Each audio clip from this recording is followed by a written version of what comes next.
you've had 4 of these major impacts that the black people have made to the Americas, not only before Columbus was born, but before even Spain or Italy existed. That's the kind of roots that are in this country.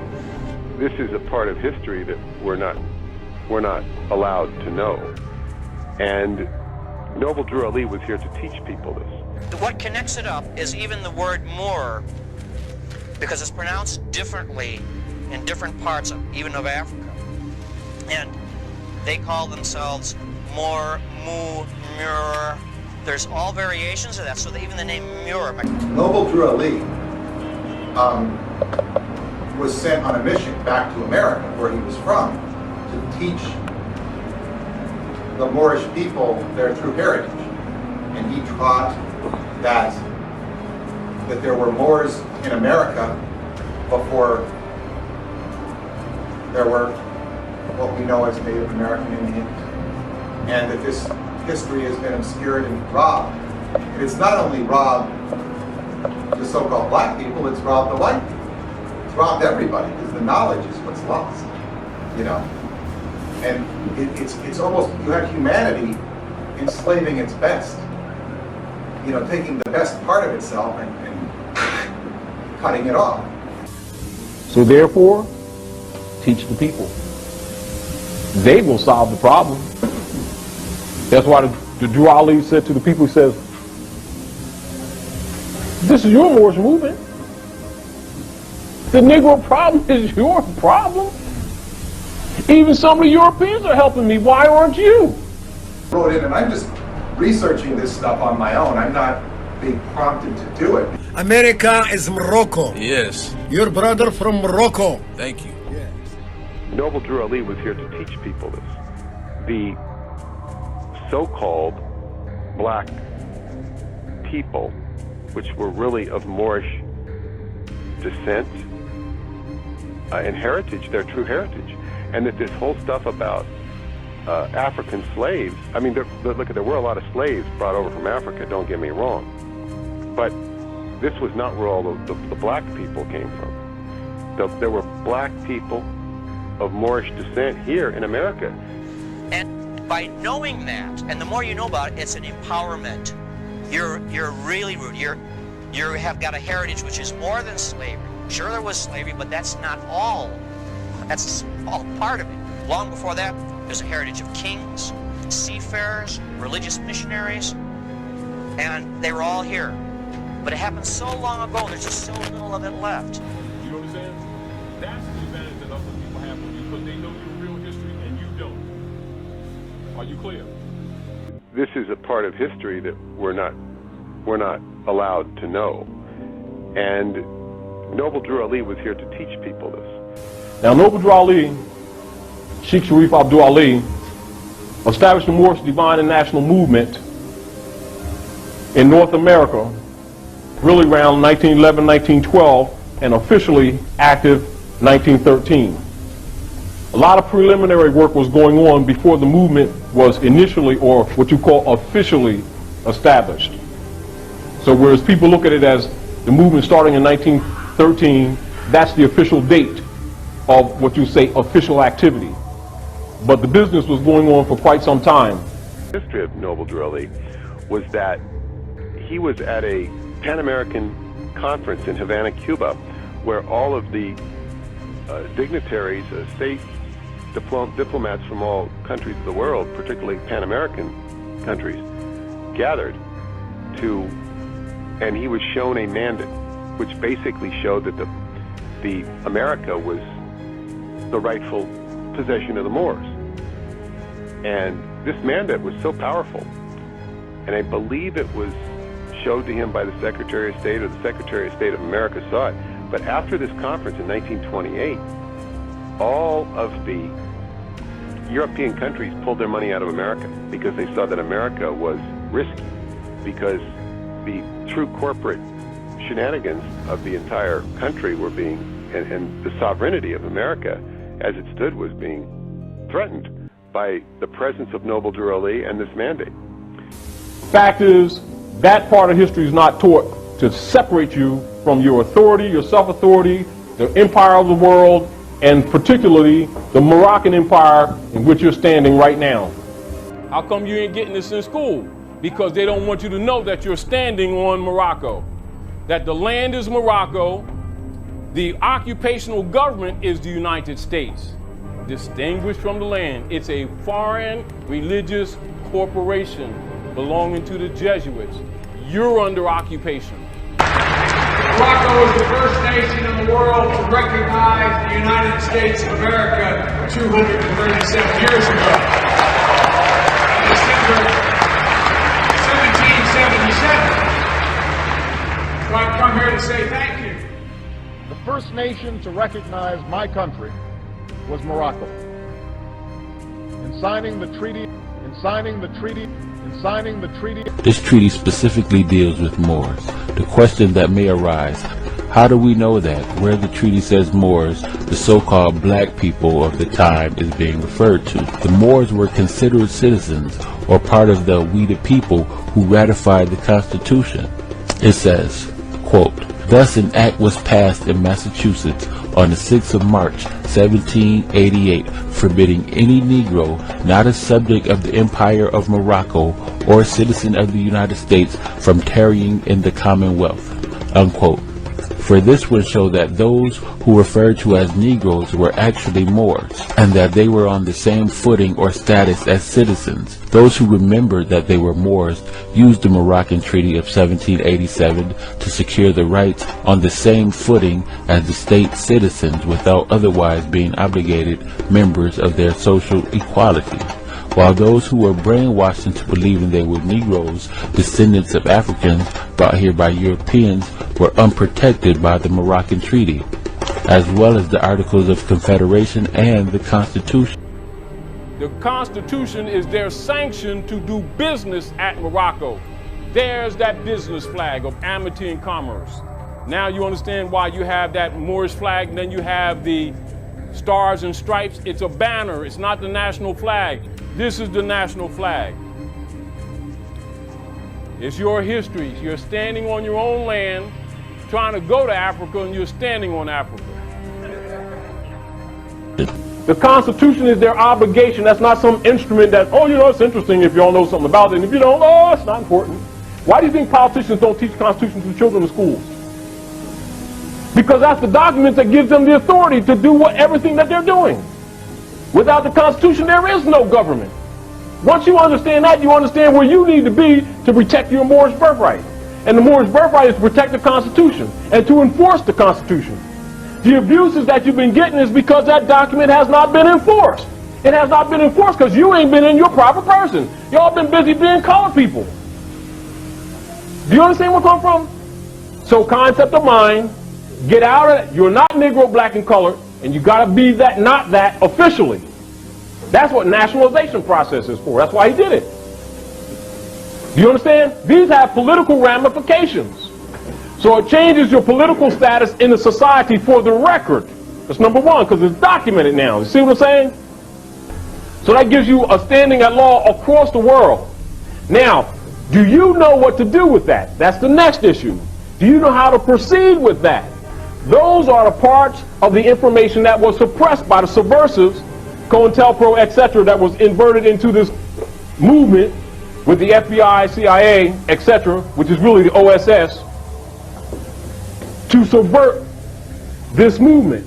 Having the people think it's a religious movement when actually it's a movement to bring people back into the constitutional fold of government and to enforce that constitution for the protection of all the peoples. But he knew that they could not be protected as Negro, black, and colored because that's a category of a caste system. It's not human. It is not human. Does not pertain to humanity. It is outside of the human family, therefore outside the law, therefore outlawed. So there was all this in United States of America becoming a corporation and all these sort of sleight of hand legal manipulations, which is not my expertise, but you can study them and they certainly exist. And this was all as a result of the presence of Noble Drew Ali in this world. And everybody knows that, but that kind of spoils the game that they've been playing on our people. You see the point? Because everybody around the world knows that the United States is a corporation, not the land. And our people keep calling the United States Corporation Company the country. which gives them the sovereign right, because you're the heir. Whatever you say, you've just assigned them. Then they call them Americans and call the country America, which you just assigned them to the sovereign. Which means these people don't even know geography. America's not a country, it's 2 continents. They're incompetent and don't understand that when they say those things, in law, it's what you say. What you mean is irrelevant. What you said is what it is. And this is what makes it dangerous for our people to get this information and not be given law. Because their arguments will be based in emotion, totally correct emotionally, totally correct symptomatic, but in law, legally dead. Problem is that they're not aware of the legal ramifications. Because they don't study law. See the problem?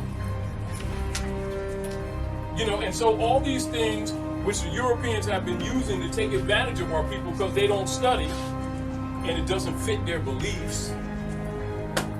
Here we go.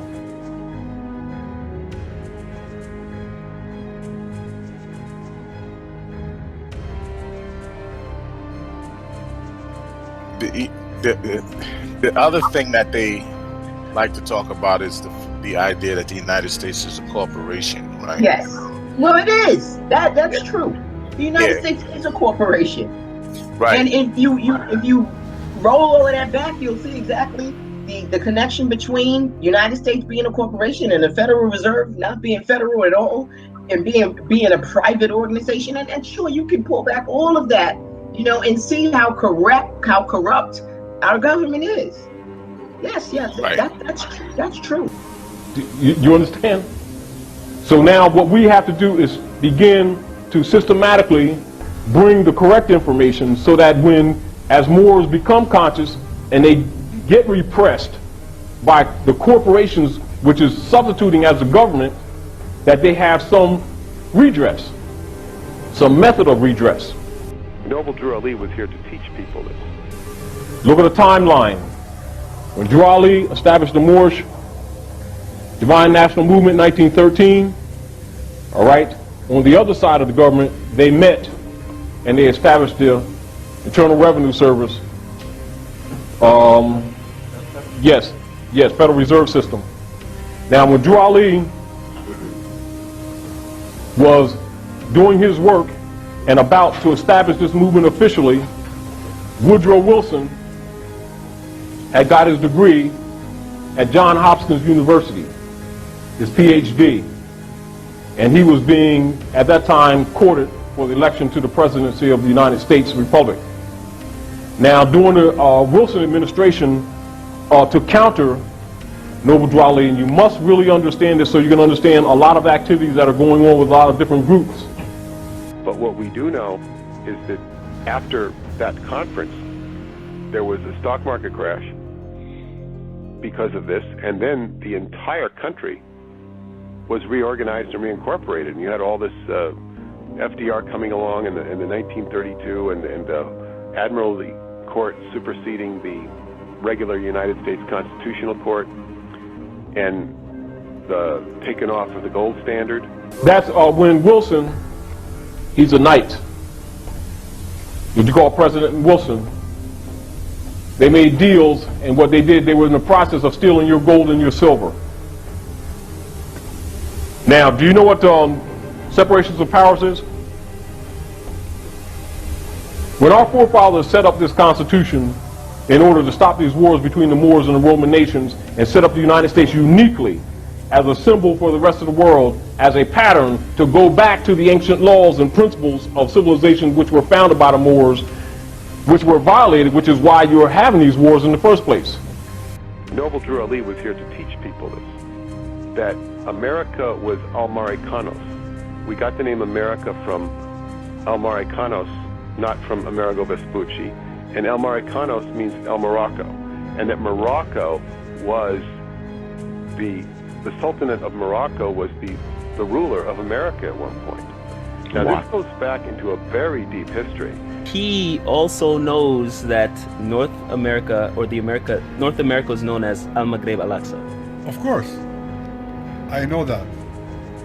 North America was known as Al-Maghreb Al-Aqsa, and it reported to the Sultan of Morocco. And of course, Barack Obama has to know about the Moors because he's from Chicago. And I'm told that even the white people in Chicago know about the Moors because they have a very strong presence in the parades. The first nation to recognize my country was Morocco. Good. Tell my brothers, boy. America, Morocco. Oh yeah, Morocco. America is Morocco. Yes. Your brother from Morocco. Thank you. Yeah. You see? Let the people know, the kingdom know. We're the empire. Is America, Morocco. Yeah, Maghrib. America, Morocco. Maghrib. Yes. Maghrib, Alexa. Maghrib. The relation between the first, colonials and the governors of Morocco, because they communicated, because on paper it was part of Greater Morocco. That's known. That's known. And part of that settlement was that Moorish citizens, going back years, hundreds of years in some cases, should be released. And all they needed to do was go to the president, go to the White House and say, I am a free Moorish national, let me go, and they would be freed from bondage. Moorish Americans are indigenous to America. The problem with George Washington is not that he didn't recognize it, was that he didn't announce it. He didn't make it known. He obscured the fact, even from his own slaves. He didn't tell them, we made a deal with the Moroccans and you can go if you're a Moorish national. And so this is George Washington chopping down the cherry tree. And this is a part of history that we're not allowed to know. And Noble Drew Ali was here to teach people this. Moorish Americans are indigenous to America. The story of George Washington and the chopping down of the cherry tree. The Moroccan flag was the red flag, the red standard. It was called the cherry tree because it was red. Originally it was pure red. They later put a green saber on it or a green pentagram on it to distinguish it from maritime red flags.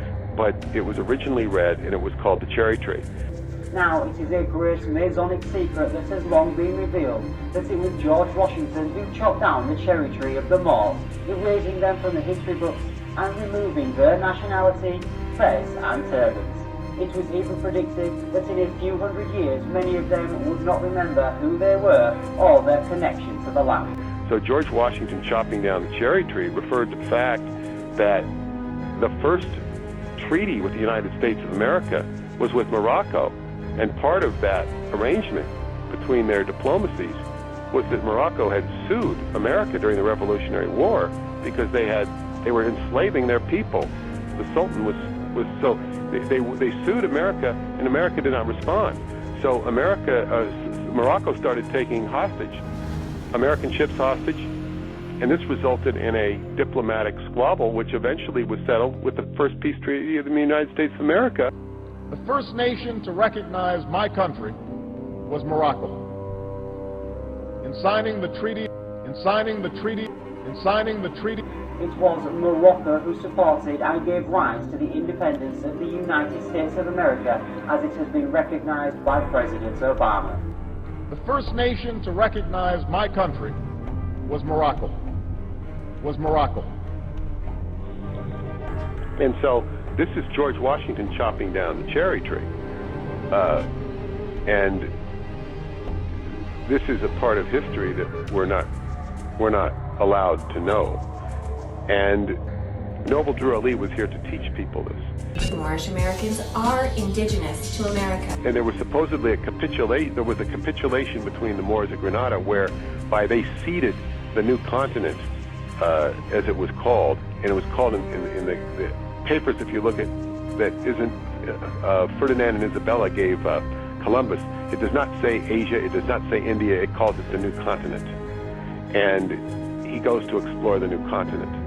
And they essentially had some sort of right or lease on this land, and this would be buried somewhere in Vatican archives.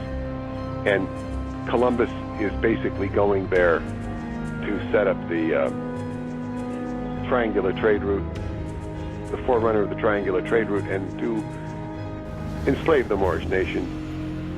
And the rest is history, and this is why you have all this ridiculousness that Columbus was the discoverer of America. This is utterly ridiculous.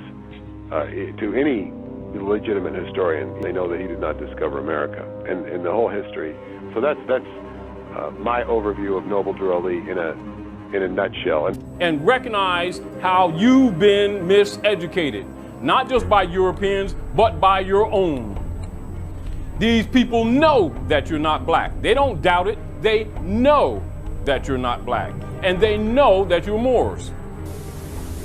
One of the issues is when you begin to really wake up, every time a Moor wakes up, you can't become what you already are. What happens, you have Moors who are unconscious, and then you have Moors who are conscious to different degrees. You know, just like the sun comes up and, you know, casts shadows, different times of the day when it's high noon, you know, lights on everything. But different people are different degrees of understanding. And so therefore, when they look at this Moorish Divine National Movement, most people, for a misunderstanding, look at it as a religious movement because religion is mentioned once in a while. It's only to turn you back to your creeds so you can understand that religion was also used to enslave people. So you got to know what's happening so you know how to get out of this mess. So you know when someone's teaching you divine principles that ascends you or that assist you in your ascension, and people are using it just to enslave you or get your lunch money. And so you can tell the difference.